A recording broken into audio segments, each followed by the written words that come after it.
It was a very slow day, it turns out, on a busy day in the NFL for the Houston Texans. Was it the right thing for them to do? We're going to discuss it tonight here on the Locked On Texans Squad. Whether Houston was a buyer or a seller at the trade deadline, didn't matter. Their season is what it is, and it's going to be what it's going to be. I'm John Hickman. Stan Norfleet here. Nick Caley was asleep at the wheel on Sunday at NRG when the Broncos came in here and got a ball game.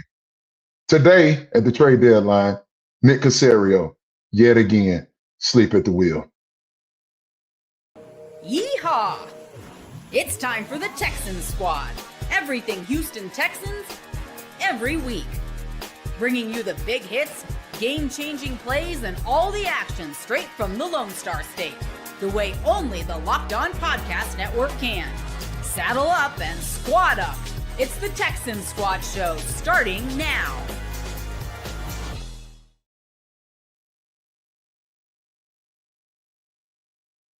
We'll get this thing worked out. There we go. I did it again. That's 2 shows in a row. Welcome to the Locked On Texans Squad Show. Michael Connor, Stan Norfleet, and John Hickman with you here tonight on a Tuesday, a day in the NFL that, well, had teams making moves all over the place. We'll talk about the trade deadline. CJ, of course, his health. The Texans Jags coming up this weekend, and anything we got left over from the Broncos game. All throughout our 1 hour with you tonight live here on YouTube. Of course, you can download this podcast anywhere that you get your podcast. Go and search for Locked On Texans, where you get this show plus John's daily Locked On podcast, which you should be checking out every single day.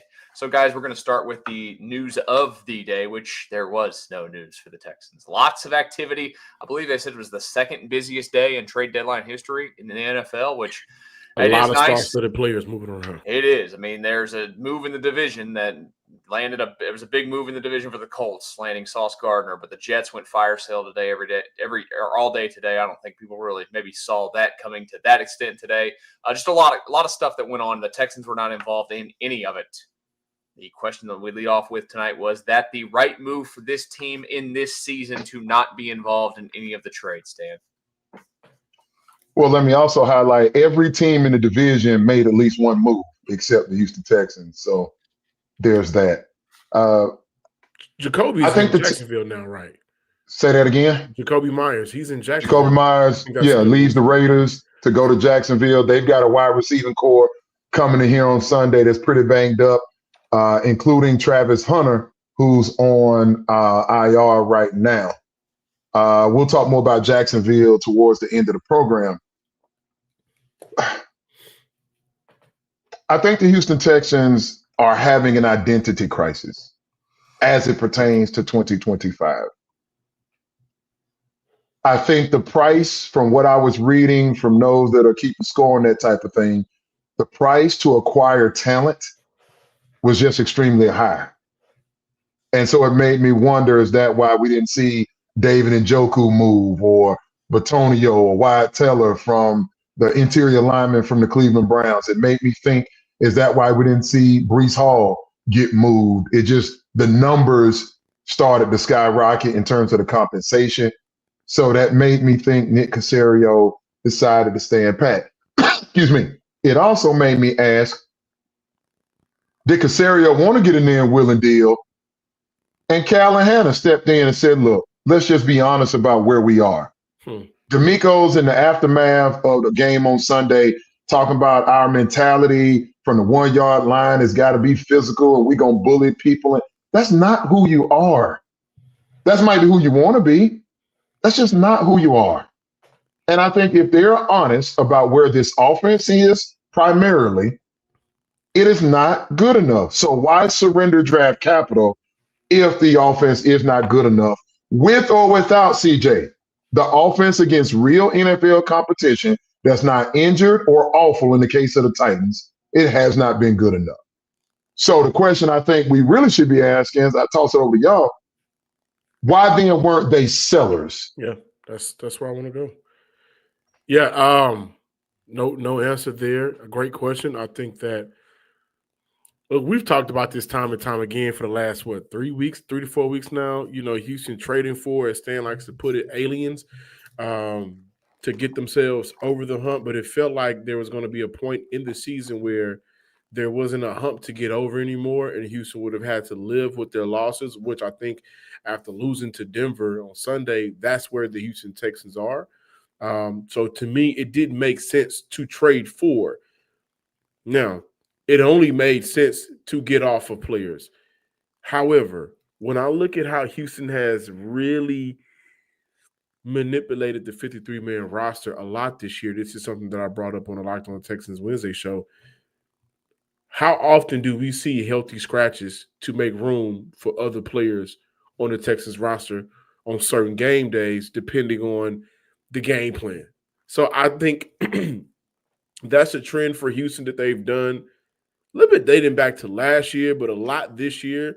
Some games Damian Pierce may be active. Some games, for a stretch of games, he's not. Same with Darrell Taylor. Same for other guys, especially considering who may be out at the wide receiver position, who Houston may be holding on the roster spot for.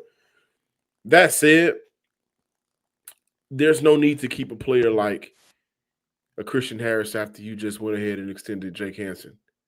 There's no need to keep a player like, in my opinion, a Damian Pierce after 2 years now, 3 years now. There hasn't been a defined role for Damian Pierce that we can point to and say, hey, man, he is really good at this.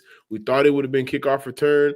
That's not happening. We thought with the revamped offensive scheme that he'll be able to be a much better and impactful runner for Houston. That's not happening. So it begs the question, saying, like, does it seem like the McNairs are looking at this thing and we don't trust you guys to make any of these decisions to get the best for our organization? Now, I haven't heard anything. This is only my own speculation, but the Houston Texans, I think, should have absolutely been sellers at the trade deadline. Do they feel like they can still make a run at it? I'm sure. But realistically, it's not going to happen. They should have moved on. Texans are currently at 3-5, sitting at the 9 seed behind Kansas City at 5-4, 8 seed. Jacksonville are currently occupying that final wild card spot. Obviously, a big ball game coming up on Sunday. And given that, if you listen to D'Amico, I heard him on the flagship on the coaches show last night, guys. I think it's safe to say that they're going to be running with Davis Mills against that Jacksonville team that's been winning some ball games here lately. I think everybody around the team that follows the team, that watches the team, that covers the team, we all can see its curtains, but I understand and respect the mentality of the people inside the building, and they can't think like that, and that's what makes the owner chair so difficult. They have to look at the short term, the present, and they also have to look at the future. So I wonder if Callahan told D'Amico and Nick Caserio, if you can make a deal and it doesn't touch those early picks for next year, fine. 4 top 100 picks. So if it doesn't touch any of those, cool. But like, let's be honest, MC, I come to you. I know you fan out on me a little bit with the Texans. But like, MC, let's be frank. This team isn't one. This offense is not one player away. Bringing in Breece Hall was. Yeah. Go ahead. I'm sorry. Go ahead. I was just gonna say, bringing in Breece Hall, like, Breece Hall doesn't change that this left guard rotation is laughable. Breece Hall doesn't change that Blake Fisher is going to be your right tackle if Titus is not ready to go. He's in concussion protocol. Breece Hall does not change that Jake Andrews at center has been absolutely atrocious versus the better defenses this year, starting in week 1 versus the Rams. And I'm talking about the Pro Football Focus grades and what our eyes show us. He got his butt handed to him versus Seattle. We all saw it. So they're not one player away. And I knew they weren't going to go get a receiver because they got all these young dudes. You got the Iowa State trio. So if it wasn't tight end and it wasn't running back, nobody's giving away an offensive lineman. Unless I missed it, John, I didn't see an interior offensive lineman. I know that the Chargers do a deal to get I forget the gentleman's. Say that again, Trevor Penny. Yep. They get a former first round, I believe, in Trevor Penny from the Saints, since Joe Alt is going to go on IR and need surgery. So that's all I'm saying, MC, is I wonder what the ownership said, but at the same time, I also go, who was out there to be had based on what they had to work with? Yeah, I think that's a great point on who. I was just going to say on who's available to them, and I think it's a lot like the Cowboys were today. And I'm not making this about the Cowboys, but the Cowboys weren't one player. Now the Cowboys wouldn't have made a bunch of moves, but like did that move their needle to where they're going to be a great football team all of a sudden? I doubt it. I don't think that there was anything that the Texans were going to do that's going to make them that kind of team today. My question for you guys is that inside that locker room, how do they take it? Because I know how my experience being around the Astros forever was when the Astros didn't do something. I can remember the 2017 team. They were really good, and they looked like they were really good. Now, this team's not good, the Texans, but they didn't make a move at the deadline, and it pissed every player off in that clubhouse. I wonder how the players took that today. That's kind of hard, John. Man. I want to speak for the players because each player could be on their own. Mentally, they could be somewhere differently. A lot of these guys, if you look at Houston's roster and a lot of the players that are playing right now, there's a lot of one-year deals. So there could be a lot of players that could be looking at this situation and thinking to themselves, I got a half a season to prove my worth to the other 31 teams around the league because this situation is not a situation that I want to be a part of. Again, I'm only speculating. This isn't a source on this, but it's difficult to, in my opinion, it would be difficult to judge and gauge what the players are considering how Houston's lost.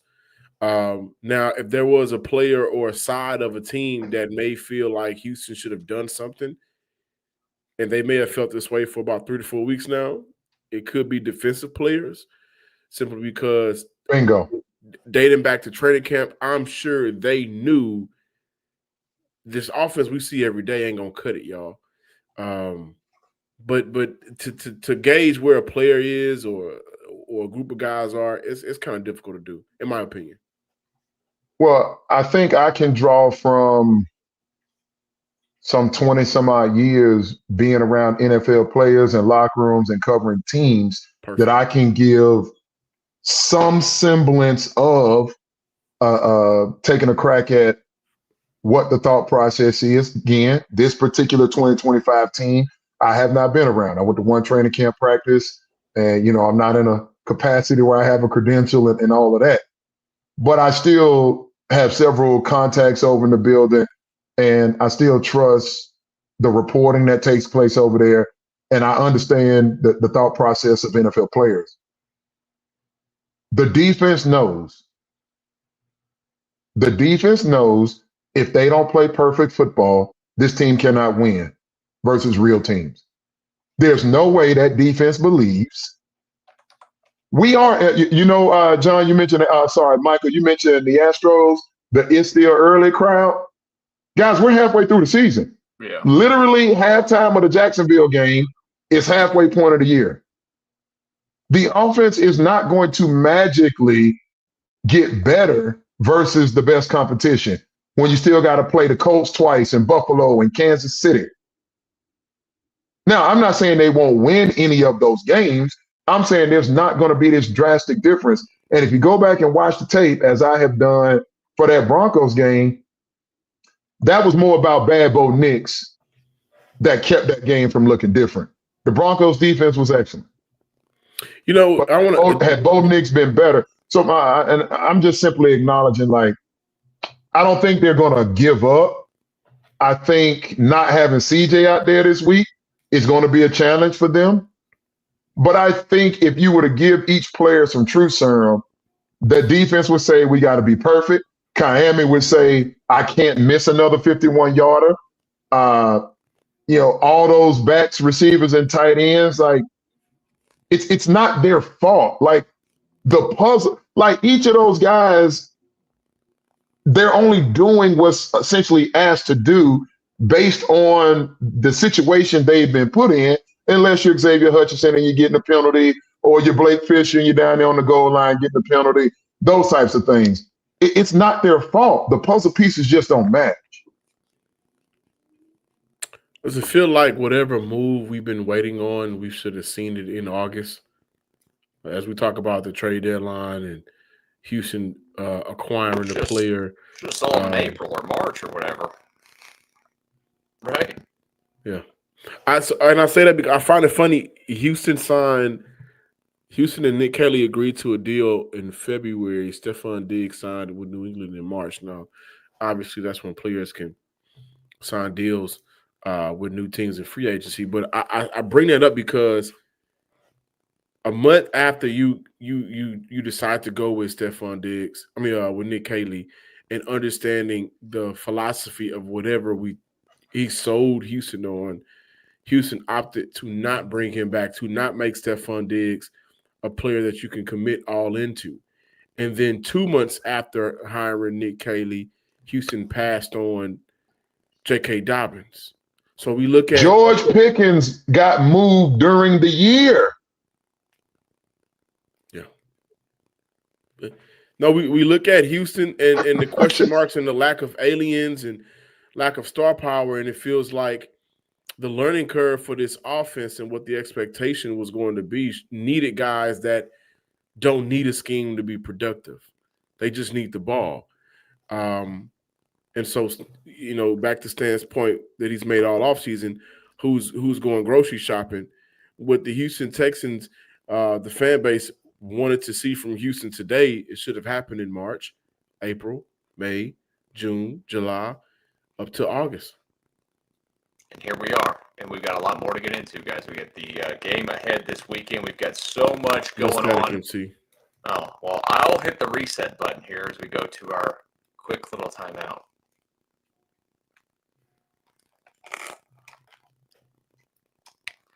And before I do that, I hope it's back. Can you guys hear me? Give me a heads up. No? Nothing? Still connection problem. You guys talk for a second. Well, let's continue that conversation before we get to the break. Stan, where has been your most disappointing area for Nick Kelly this year?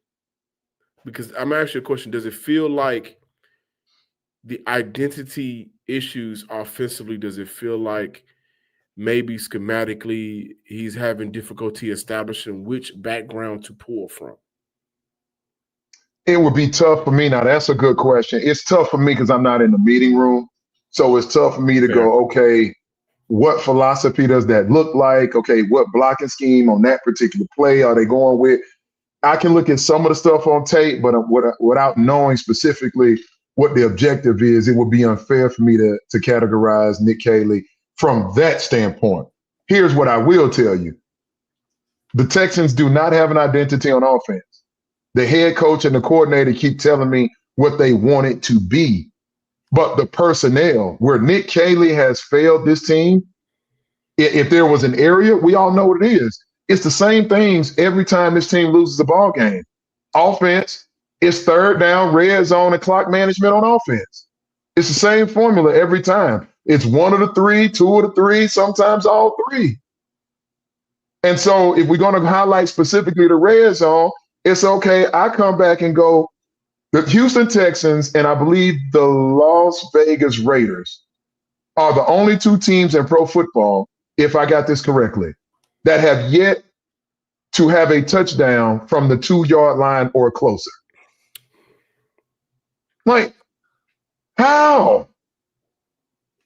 D'Amico, I have to ask him. I heard this on the flagship this morning. I wanted to make sure I noted this because this is important. D'Amico Ryan, CJ Stroud, 2023. 1-score games, 7-3. 2024, 3-5. 2025, 0-5. They have gotten worse with more experience together in 1-score games. That's a problem. That is absolutely an issue. So that's what I see from Kelly and the offensive structure, as well as it starts at the top. The buck stops with D'Amico. Stops with him. But the question I keep getting to myself as this season moves along is, I don't know. I wonder if they're divided. You guys wonder if they're divided at all? Let's talk about it. Who? Let's talk about that. Locker room or front office? Front office, coaching staff. Like, do you think, in all honesty, this is all D'Amico Ryan? This is what D'Amico Ryan's wanted for this season, how he wanted this team to be put together. I know we got to go. Are we going to come back out of? We'll just keep going until our next one. We only had 2 tonight, so we'll go until 30 here. What I hear from D'Amico and the players Houston decided to sign in the offseason, completely different philosophies. Where Houston has had issues this year, and I think it's been very unfair to Cole Popovich, who I think has done a good job, all things considered, with what he's working with. Because Ariane Ursary continues to ascend, in my opinion. Blake Fisher even has some very good moments on Sunday, in my opinion. But if you do not have a good guard center guard combo on the inside, being a physical, tough run team is going to be almost non-existent. So when I hear D'Amico say this is what we want to do up front in September, in August and September, but in March and April, the Texans opted to sign Laken Tomlinson and Ed Ingram, and then Andrews, who I was a fan of, and I'm wrong, I can admit that. The division comes in to play the question. Nick Caserio, what are you doing to get the best out of your quarterback and put the best roster together? We can blame D'Amico for some things, and I think it's fair depending on what it is. But that guard center guard combo has been an issue dating back to 2024, and it hasn't gotten better in terms of player production. It's only gotten better in terms of coaching. Can I ask Nick Caley something while we're right there? When you talk about the division or the challenge in philosophies when they're putting these game plans together, because there's a lot of people that are part of putting a game plan together. Like when you're leaving Ariante Ursary with the game on the line, one-on-one with Josh Hines-Allen, whether it's Cole Popovich, who has a headset, and he can hear everything Nick Caley is saying, how is that your play call? How is giving a fullback dive on back-to-back plays to British Brooks? How is going for a quarterback sneak on the 2-yard line with your backup quarterback, who's Davis Mills? And I say that meaning limited physically. How are these your ideas? Higgins and Noel combined for 1 target on Sunday.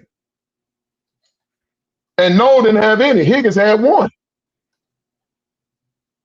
Like, not allowing your quarterback who was in a groove to get down to the red zone, not allowing him an opportunity to touch the ball was a problem for me. Those moments. Why you keep bunching, and I know it's a whole movement in the National Football League. If you watch any of the teams, you're going to see a litany of plays where the formations are condensed together. What's happening is teams are bunching together, and then they're using the athleticism of these high-powered offenses and these aliens on offense, and they're allowing teams to get on the perimeter. Mina Kimes outlined this to start the season. I brought that to one of our earlier shows before training camp. But yeah, if you're going to bunch the guys down in there, then you better have some aliens that can get to the edge, call plays that get guys to the edge, or stop bunching them in there. D'Amico, this team is not going to push anybody. I'm talking about anybody of an upper echelon defenses in the National Football League. These front sevens, they're laughing at you. Nobody is afraid of Jake Andrews, Ed Ingram, Juice Scruggs, or Laken Tomlinson. Strikes 0 fear. It doesn't mean those men don't win their fair share of reps. It just means when you add it up at the end of the ball game, it's not enough. So, like, D'Amico's in a tough spot. And I'm going to come back to what you said, MC, and you guys respond. D'Amico's in a tough spot. He can't tell the public, I made a mistake in hiring the offensive coordinator who I'm giving a chance to because I already fired one of my very good friends to give this man a chance. D'Amico also can't tell us, yeah, I wasn't real, high on Nick Caley, but I have to play politics with the general manager, Nick Caserio, who obviously has a relationship with this man. D'Amico can't say, we won a lot of games with Jared Patterson at center, They swore that this guy, Jake Andrews, is supposed to be better. He understands the terminology. He's a bulldog down there at the pivot spot on the offensive line, and he's getting destroyed. See, the things that DeMeco wants to say, he can't, because it either embarrasses his offensive coordinator or it embarrasses his general manager. And when you're a brother trying to keep your job like DeMeco is, and I get it, he's got a ton of money from playing, but DeMeco right now is playing the I want respectability in the coaching ranks. When you're trying to hold on to that big headset, there are things that you can't say and can't do to embarrass people in the organization. He can't admit he's wrong right now. So is there division? I'm going to say, yeah, MC. Between who and who? I think it's division between Casario's idea of putting a roster together and the identity that DeMeco envisions for his team. DeMeco envisions San Francisco. Remember that San Francisco with like how physical they were up front, and they still get busy a little bit. They're banged up. That's not this. Like DeMeco, like we got to understand, DeMeco, Nick Caserio, and several other people sat in the conference room, and somebody came to veto or make the ultimate decision. We're going to move on from one of the top 5 tackles in all of pro football. Everybody good with that? And I assure you, there were some dudes in that building, like, they said they had to call CJ Stroud. CJ came to the facility when they traded Laremy Tunsil. That was reported. CJ had to drive up there, like, make it make sense. Like, what are we doing here? The Joe Mixon foot injury. Did you know with enough advance notice that you could have made a decision on a different back? The report was they didn't want to roll with JK because of the money. They wanted to kind of keep that yearly, keep the powder dry, keep that down a little bit. But again, one thing I always go back to, the amount of money sunken into players that are no longer on this roster. You got Nick Neiman, you got CJ Gardner-Johnson, you got Cam Robinson. Who else am I missing? There's one more in there. Joe Mixon isn't playing for you. It feels like since after week 2, Darrell Taylor. Oh, Darrell Taylor. Yeah.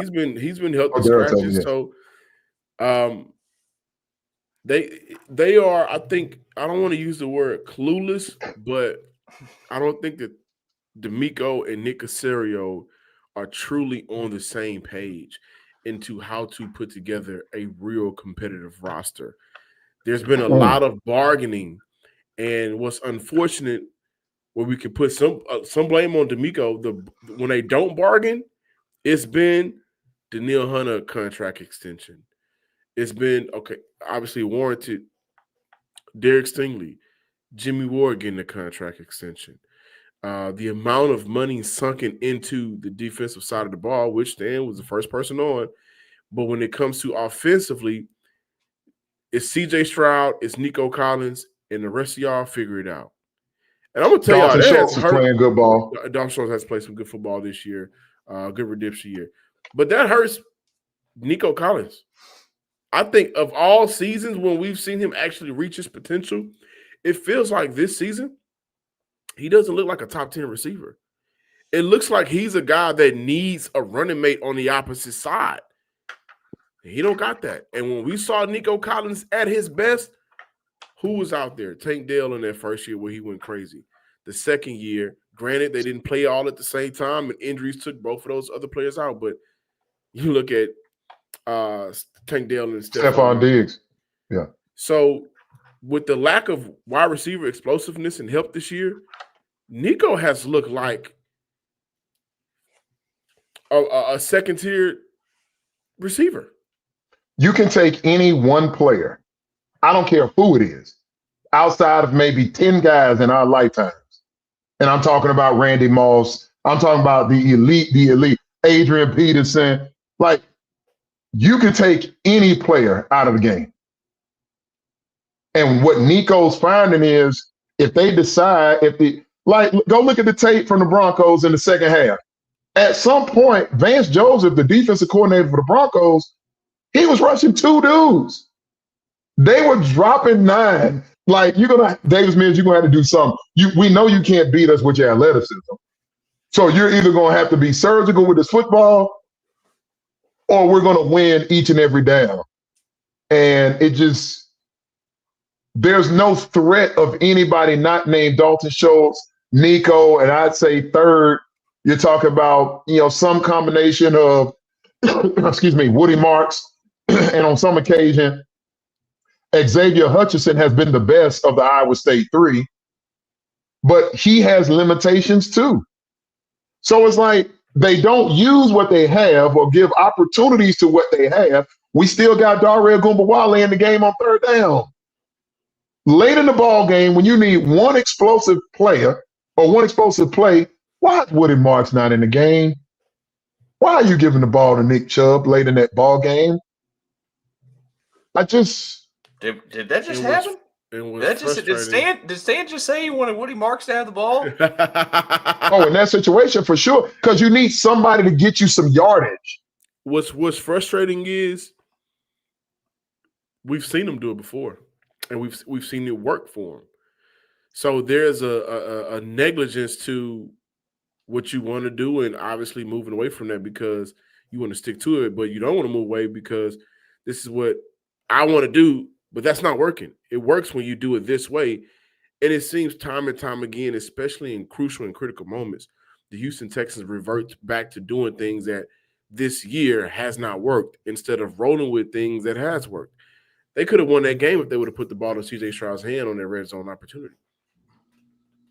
Give him a shot. I mean, you had a blocked field goal. You had a hell of a return by Noel. You had Traymon Smith keeping the ball back in play to pin the Broncos down on whatever that was, the 98 or with a 2-yard line. From their special you got a muff kick. Yeah. You got a muff punt. The defense gave you the ball twice. The offense didn't turn the ball over, and the defense went and got you the ball twice. And you still could not score touchdowns. Like, at some point, and God bless you, D'Amico, because you got to be frustrated. At some point, and he doesn't have anybody in the building that at least he's trusting their voice. Bill Lazor and Gerard Johnson and those guys, I don't know that they have the fix. Because at some point, this game becomes talent. And this team right now is top to bottom offensively, just not talented enough.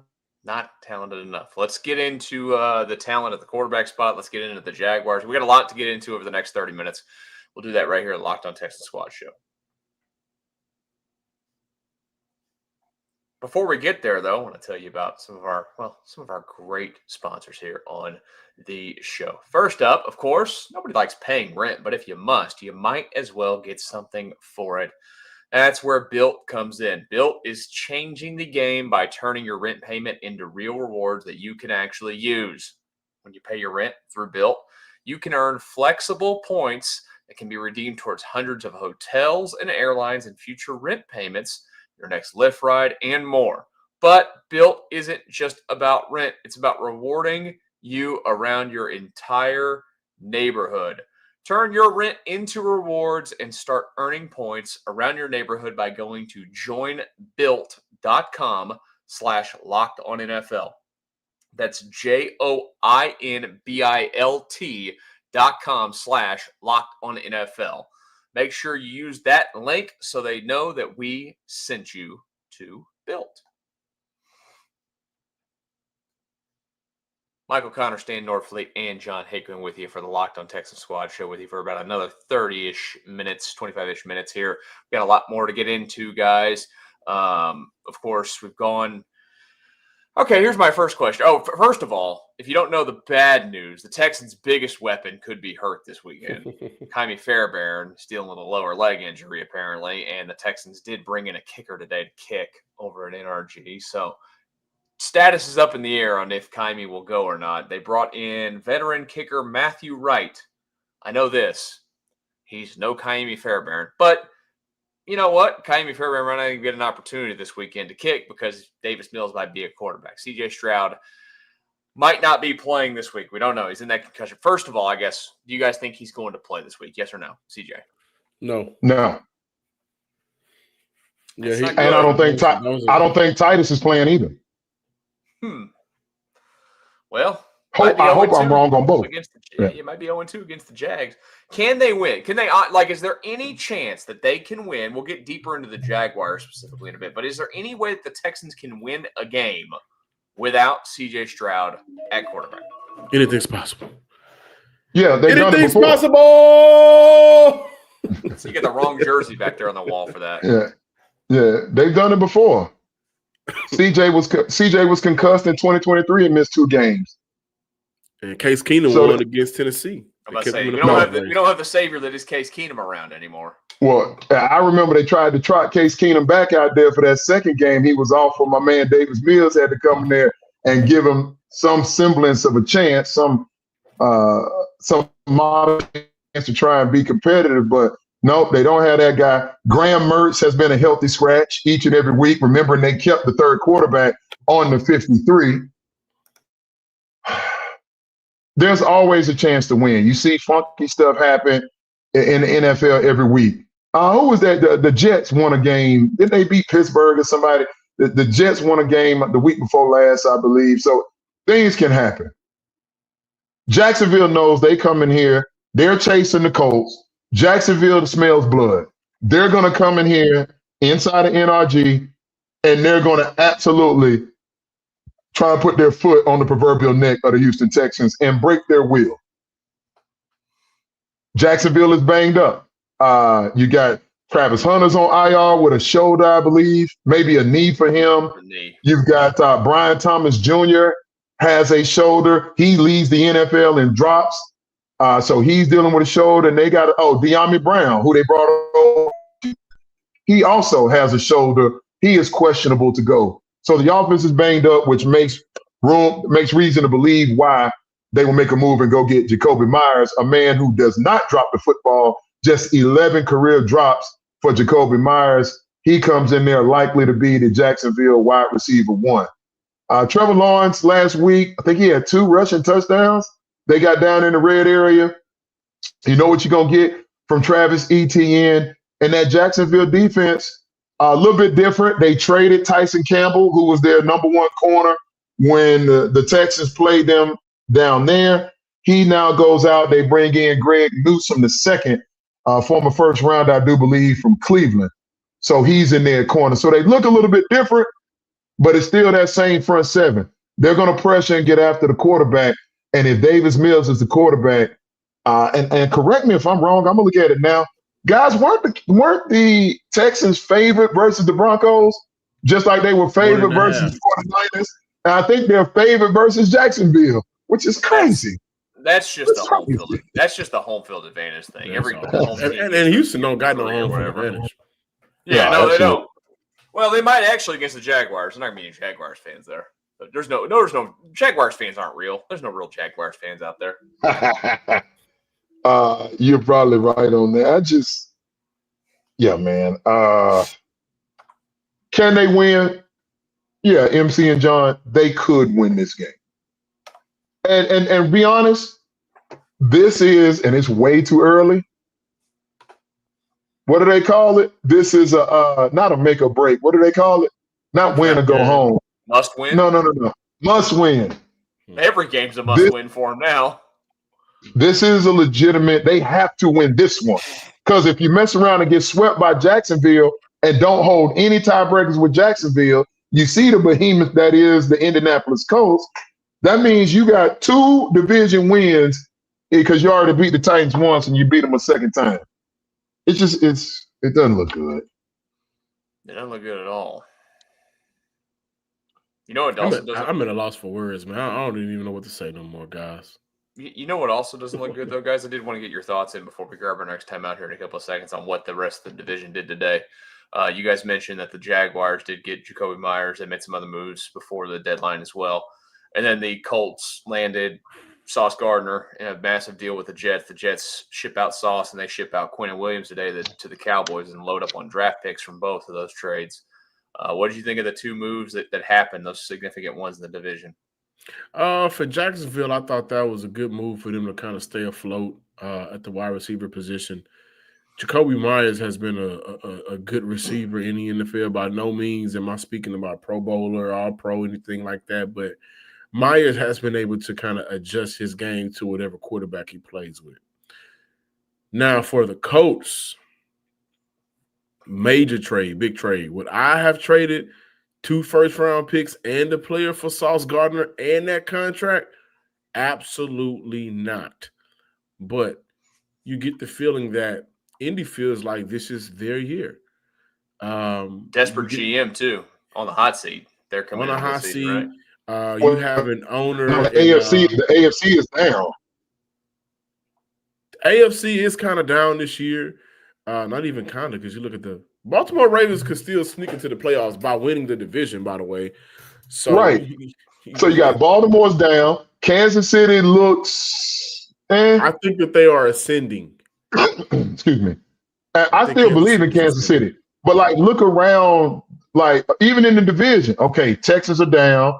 Jacksonville is okay. The Colts got out to such a lead. The Chargers are dealing with offensive line injuries everywhere. Mm-hmm. Like, where do you go in the AFC? Denver? Okay. Denver's a formidable opponent. But do they really have the firepower to keep up with Indianapolis, who's leading the league in scoring right now? To put Sauce Gardner over there, I thought was a fantastic get for them. Because maybe what it does, good get, but the what they gave up, I think, is too much. Also, Sauce Gardner has a hard time with covering down past 15 yards in the NFL without holding. But I think they view Sauce as a player that can get their defense over the hump. Sauce has a great relationship with the referees, and the referees don't always call when he gets a little bit handsy, but he is still, in this league, a good NFL player. And if we look at what the Indianapolis Colts have been able to do defensively through 9 weeks, 10 weeks now, he could very well be that piece. Now, their future moving forward, that's a whole nother conversation. But right now, Sauce for Indy feels like it could be a Verlander for Houston. Could be. Not saying it will be, but it could be. Especially how they've kind of set everything else up in Indy. And by the way, I think Jonathan Taylor is the MVP of the NFL this year. Good luck that happening. They'll find a quarterback to give it to. Drake May. and listen, and don't forget, right now, Daniel Jones has got to be the front runner for MVP. Daniel Jones looked fantastic. Sunday. We just saw him play Sunday. Yeah, that was he looked like New York Daniel Jones on that one. But prior to that, and now their schedule is going to get significantly harder. MVP is going to go Sam Darnold. Sam Darnold is also in the front runner. He's also up there. But I think when they're going back to the some love for the MVP conversation too, by the way. I remember on this show, I told somebody, and I'm looking at all the people over here on the comments, Luke V, Ricky Garrett, Ellis. I see everybody over there. Somebody laughed at me when I said New England's going to make the playoffs. How about now? Yeah. Mike Vrabel knows how to coach. Mike Vrabel is the leader of men. He understands how to move a program forward. And he's got a young quarterback, and they spent some money in the offseason, and here they are. You know, you got Stephon Diggs looking good. So I just think for the Colts, when I come back to the Sauce Gardner edition, again, rush and coverage go together. So if Sauce Gardner can make these quarterbacks hold up just enough for those edge defenders, Leatu, and some of those other boys to get home, Buckner and them boys, if they can hold them up enough to get home, it makes all the difference in the world. Because now you're creating even shorter fields for the number one offense in the league. Jonathan Taylor, Daniel Jones, and that bunch. Cannot believe that this is the direction that the season has gone, but here we are, guys. We're sitting here on November the 4th. We're talking about the Colts making one of the biggest splashes of the day. The Jags coming to town, and the Texans Maybe playing for draft picks in the 2025 draft. Even the Tennessee Titans were sellers. They sold off Draymond Jones. Yeah. Should have sold. Philadelphia Eagles went to work today. Should have sold off the 1-year deals that you had that you could have moved on from today, but the Texans did not do that, and that's just the reality. It feels like this team that we cover is stuck. They can't get out of it. Cannot get out of it. How will they get out of it, though, John? Against the Jags this weekend. We'll discuss here in a brief moment on the Locked On Texans Squad Show. Before we do that, though, the NBA is back, and there's, no better place to get in on the action than FanDuel, the official sports betting partner of the NBA. Even if you missed the start of a game or, want to ride the hot hand, FanDuel has live bets on everything from who will score next to fourth quarter comebacks. Plus, you can even combine your live bets into a same-game parlay for a shot at a bigger payout. It keeps every game exciting, especially when your team's making the late push. Right now, FanDuel is giving new customers $300 in bonus bets when your first $5 bet wins. So head to FanDuel.com to sign up and play your game with FanDuel, the official sports betting partner of the NBA. Our final segment of the Locked On Texans Squad Show on a Tuesday. Following the loss, following a nothing day on the deadline, and now getting ready for Sunday. Another noon game, of course, for the Texans as they will take on the Jacksonville Jaguars at NRG in a matchup that forever felt like a guaranteed win when you get to see these two. This year does not feel like that. The Jags, of course, took game number 1 between these two teams in Jacksonville earlier this season by a final of 17-10, and they will be looking to make it an ugly game. Ugly is right. They'll make a lot of these Texan games have been ugly. Yeah, they really have. So let's go off of the assumption that, like you guys mentioned, let's say no CJ Stroud this week. What do the Texans have to do to win this football game? Like, what's the one thing that they have to do against this Jags team if Davis Mills is the quarterback to actually win? Call me up. Give me a 5-day contract. Okay. Line me up in the backfield. About 40 G's. Line you up in the backfield. Line me up in the backfield. Get the hell out the way. Get the hell out the way. If British Brooks can't get a yard, John, you can't get a yard. Get the hell out the way. No, so no chance. Yeah, that's kind of how I feel about the Texans' chances without CJ Stroud. No chance. I mean, I think they're going to continue rotating left guards, an idea that you still can't sell me on, even though the numbers say that Houston's EPA per play is better when Juice Scruggs is in their lineup. Guys, what can they do? If they struggled with the franchise quarterback, who, by the way, looked like he was going to have himself a day, but if they struggled with Stroud, and this offense has already been difficult to kind of pick up, whether it's for the quarterback, whether it's for the receivers, whoever, what can they do with Davis Mills to get a dub against a good Jacksonville Jaguar team? Just hope and pray, right? Is that it? So I'll tell you what. Give me a 5-day contract as this team's priest. Let's go to an old Baptist church where the floors are still wooden and we got pews and there's MLK on the back of the fan, and we can just pray. We have a 5-hour prayer session. John used to be. That's what we can do. So it's time to come clean. It's time to come clean about what this is. Right now, in all of pro football, look at the top 10 teams in terms of point differential. There's only one team. Guess who that is?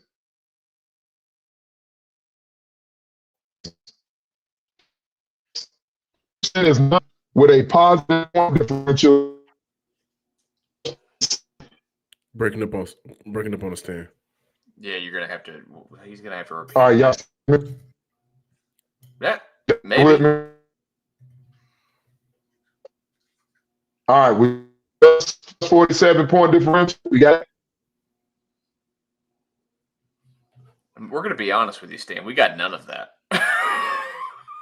Oh, no, there it goes. He's coming. We'll see if he comes back. You know what? It's crazy, John, that we've looked at this team. Yeah, I think if I'm trying to find one thing that they need to do this weekend to win a football game, run the football effectively, of course, without CJ Stroud there. If they can.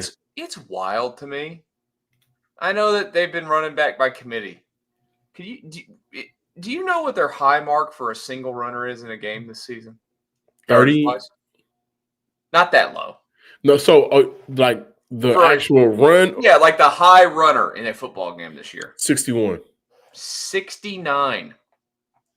They've only had the 60 mark 3 times in a game for a running back. Yeah. Woody Marks did it twice, and Nick Chubb did it week 1.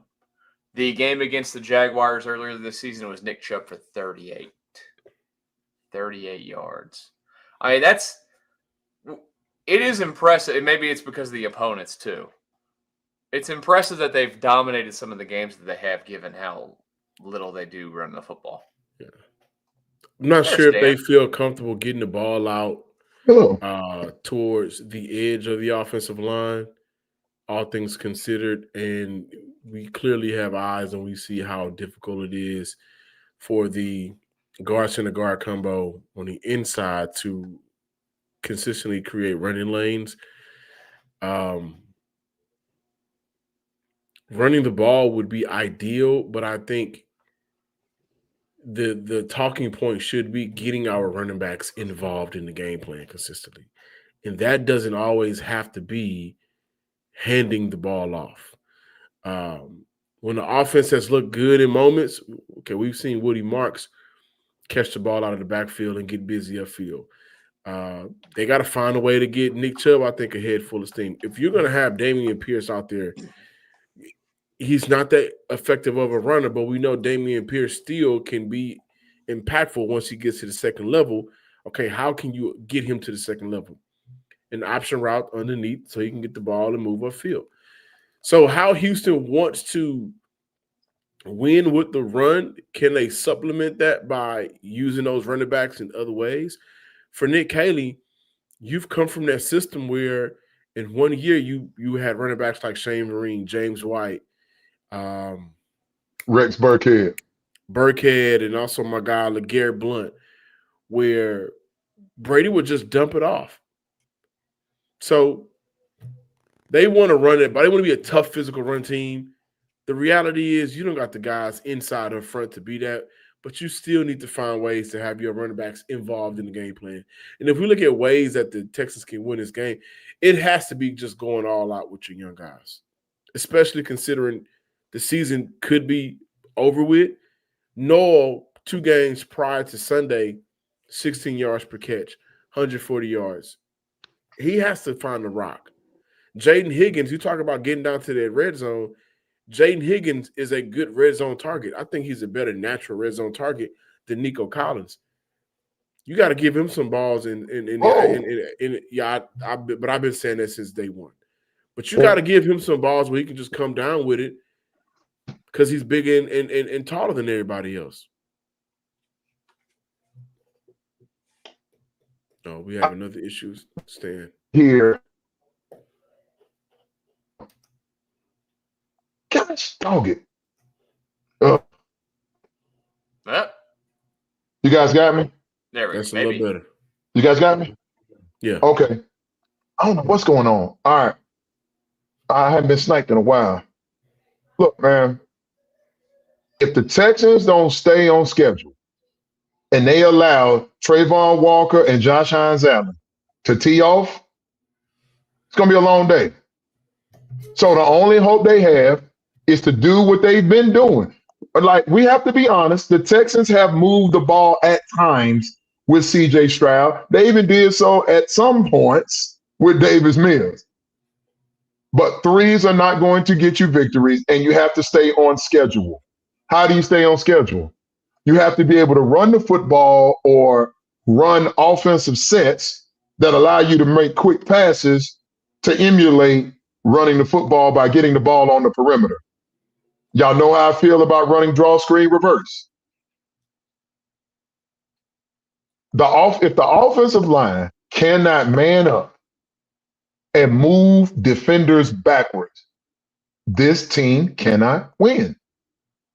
They are not talented enough across the board. And I'm talking about even with CJ. They are not talented enough across the board to throw themselves to victory.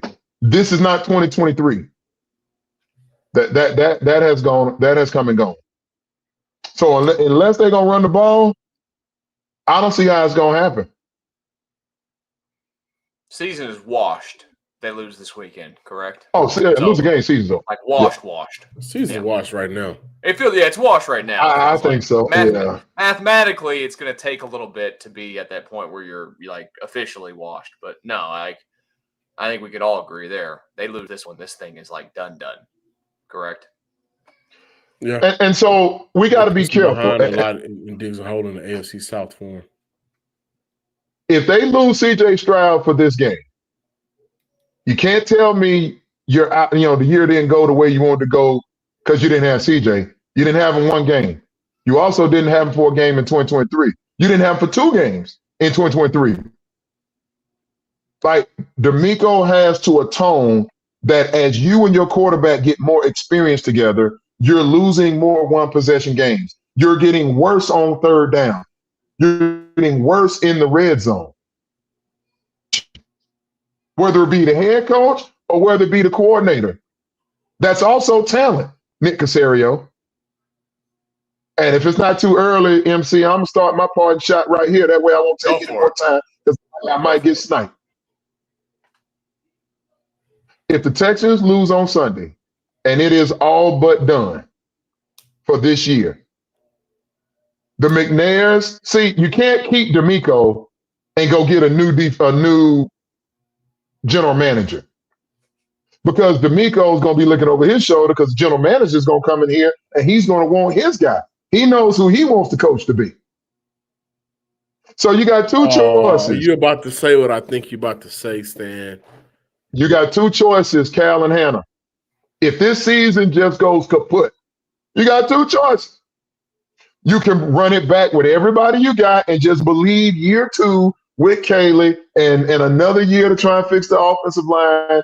And the Iowa State trio is a year older, and we'll see if Joe Mixon is healthy or not, or if we go get a true or another true bell cow in the backfield. You can run it back, or you can blow it up. And by blow it up, I mean the staff and the general manager and his lieutenants. Which of those 2 will Cal and Hannah have the intestinal fortitude to do? Because I don't know how you can trust DeMeco to hire the general manager when he can't as a coordinator, right? So how am I trust you to go get the guy? His job. That shouldn't be his job. Here's what I can't do. I can't trust the McNairs to hire the right people. Look how many times they've screwed it up. Yeah, that's not on DeMeco.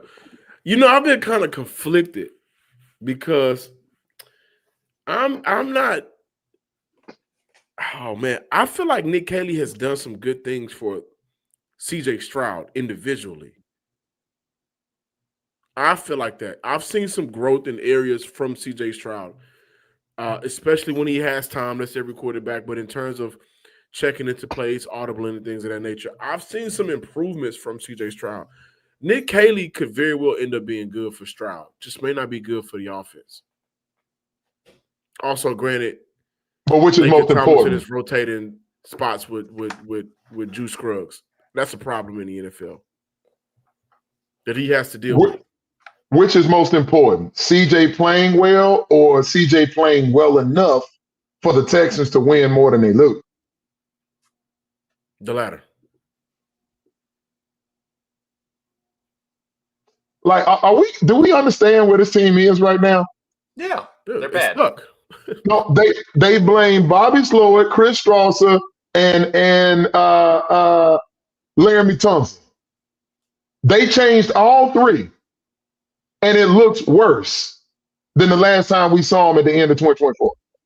Now, I'm not saying there's not as much penetration, but the overall outcome looks worse. We have never seen Bobby Slowik be this in the red zone. Not this consistently. Bobby was good for at least 13 points in the first half. I'm saying. And Kaimi was finish it off with 9 in the second.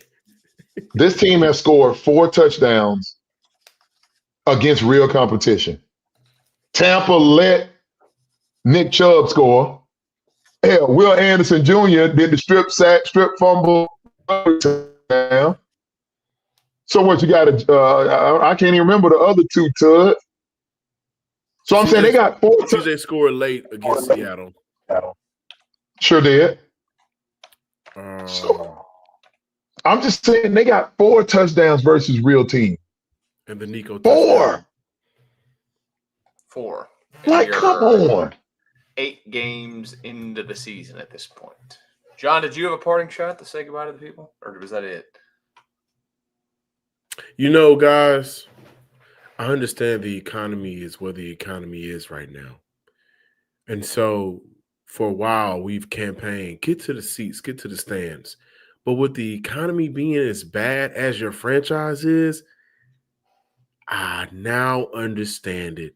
Watch the game from the parking lot or at home. So if you lose, you don't have to worry about getting taken for your money. Stay at home. That money, that's spent.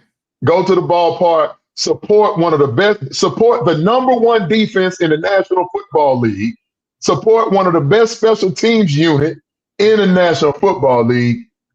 And if we all join hands in prayer, perhaps this offense can score on the 2-yard line again. When was the last time you went grocery shopping? I can make them burgers at home, man. We got McDonald's at home. Yep. I can watch the team at home in peace. And maybe if you have season tickets, make a couple of bucks off of those tickets by selling them to the opposing fans. You could always do that. We'll see if there's Jaguars fans in the building this weekend. What a thing I do know is that when the game ends, guys, we will be right here for the Locked On Texans Squad Show. Wade Smith, former Texans offensive lineman, will join us, as well as we'll break down who the heck knows what it's going to be. But probably a loss. I think we're all down for a loss this weekend is what we're expecting for the Houston Texans. With no CJ, yes. With no CJ out there. But again, as soon as it ends on Sunday, this channel live right here to discuss what goes on in the field between the Texans and the Jaguars. We hope you guys have a great rest of your Tuesday night. Thanks for joining us. If you're live, make sure you hit subscribe to the channel and listen to John with the Daily Podcast. This has been the Locked On Texans Squad Show.